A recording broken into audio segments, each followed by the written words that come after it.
Praise the lord. అందరికీ వందనాలు తెలియజేస్తున్నాను. ఈరోజు దేవుడు ఇచ్చినటువంటి వాగ్దానం యెహెజ్కేలు గ్రంథము 12వ అధ్యాయం 28వ వచనంలో వ్రాయబడినట్టుగా, ఇకను ఆలస్యం చేయకుండా నేను నీకు చెప్పినవన్నీ జరుగును అంటున్నాడు. ఆయన నేను చెప్పిన వాగ్దానం చేసిన ప్రతి వాగ్దానము నేను నీకు నెరవేరుస్తాను అంటున్నాడు. ఇక ఆలస్యం చెయ్యను.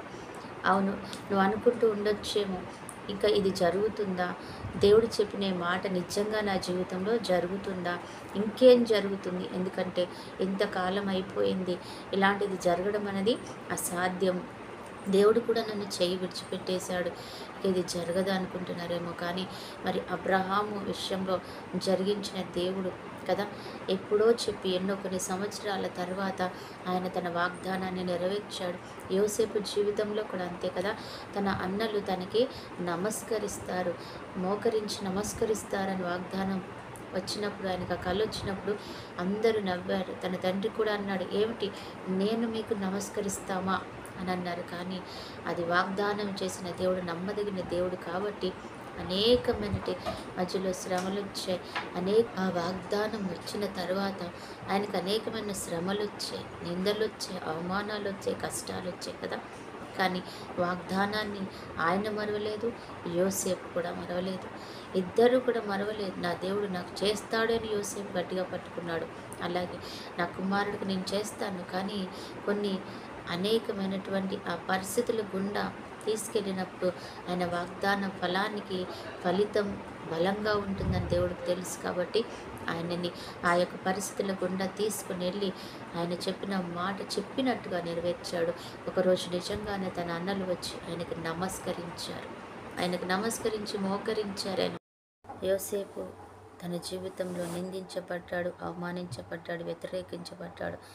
ఆ వాగ్దానం వచ్చిన తర్వాత కూడా అయినా యోసేపు తన వాగ్దాన విషయంలో వెనక్కి తగ్గలేదు, దేవుడు కూడా ఆయనని వెనక్కి తగ్గించలేదన్నమాట. అందుకని ఎప్పుడు కూడా యోసేపు తన యొక్క వాగ్దాన ఫలాన్ని పట్టుకుని నమ్ముతూ ముందుకు వెళ్ళేవాడు. అదే నీతో దేవుడు మాట ఇస్తున్నాడు, ఇక నువ్వు ఆలస్యం లేకుండా నేను నీ జీవితంలో అద్భుతం చేస్తాను, ఇక సమయం వచ్చింది చేస్తాను. యోసేపు విషయంలో కూడా అంతే కదా, చాలా రోజులు అగమ్య గోచరంగా గడిచింది తన జీవితం. ఇక ఇది జరగదు అనే పరిస్థితి, సమస్తము కూడా ఏమైంది, ఎన్నో చెప్పాడు మనకి, ఏదేదో జరుగుతుందని చెప్పాడు, ఏదీ లేదు అనుకొని హేళన చేస్తున్నారు. సమాజం నమ్మకం పోయి కొట్టుకున్నది.